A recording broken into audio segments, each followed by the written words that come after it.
Hi guys, welcome back to my channel. So if you're new here, it's lovely to have you. But if you're old, hey boo, it's nice to have you back. I'm so excited to present to you my recipe for today, and that is my Abomu recipe. This recipe is delicious, is mouth-watering, is tasty.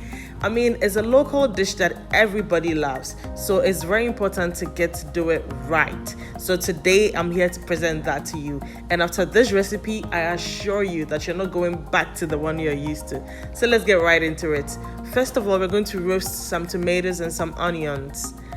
Yes, that is the first thing that I do differently. I make sure that I blister or roast them in the oven for between 5 to 10 minutes depending on the temperature of your oven. Slice all your tomatoes into two like I've done in the video, and then we're going to use 3/4 of the onion bulb that I have on the table or on the chopping board. So we're going to slice the onions as thinly as possible, not too thin because we're going to roast it and we don't want it burning. So as not too big, but yeah, in between there, just to make it very easy to grind in the earthenware bowl, because we know the earthenware bowl and the onions trouble. We don't want that. So after that, we get a baking tray and then line it with aluminum foil and then put our vegetables on it. Then we can take it straight into our oven to roast for between 5 to 10 minutes. Next, we're going to go on with our garden eggs. It's the star of the game. This Abomu is garden eggs Abomu.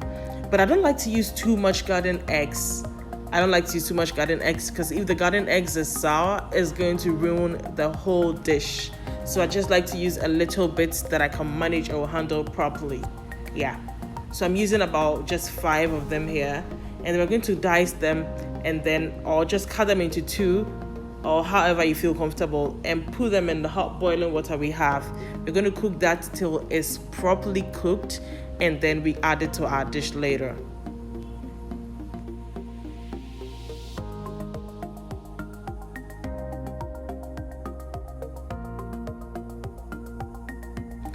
Awesome. So now we have our tomatoes and onions roasting in the oven, and we have our garden eggs on fire. So what we're going to do is to dress our Koobi for the dish. I mean, there is no Abomu without Koobi. Koobi makes it very delicious. I mean, it elevates it.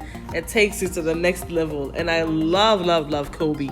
But you need to be careful because it has a lot of pin bones in there, which can easily harm you. So be careful.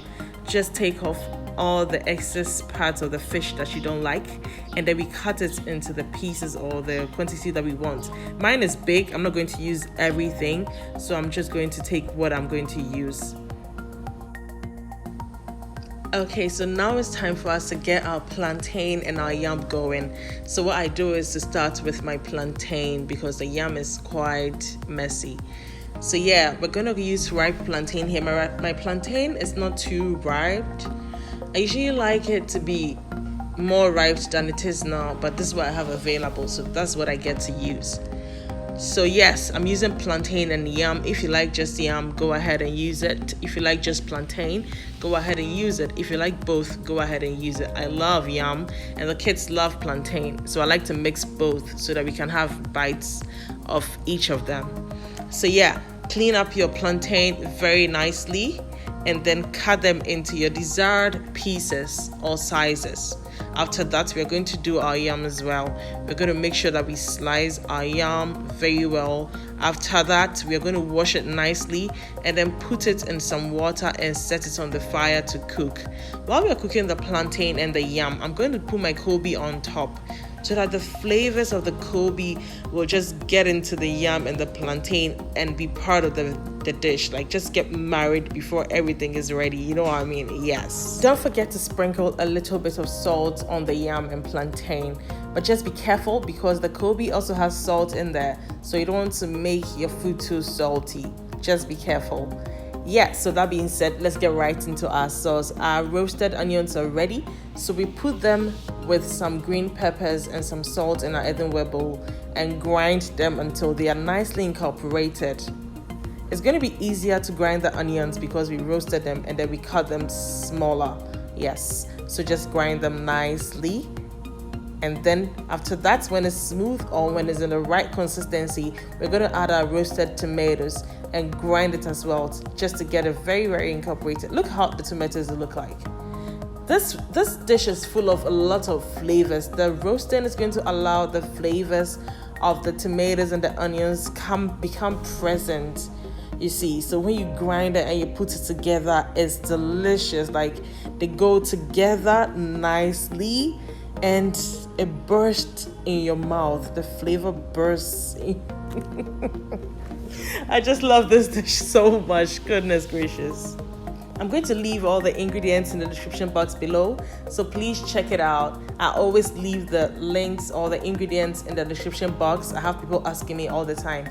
Please don't forget to check it out in the description box. In the meantime, if you haven't subscribed to my channel, please do so. Click on the subscribe button and on the bell so that you're notified anytime I put up a new content. There's so much content I have for this channel. I have makeup contents coming up soon. I have lifestyle contents coming up as well. So you would want to be part of this growing family. Thank you very much to all my subscribers so far.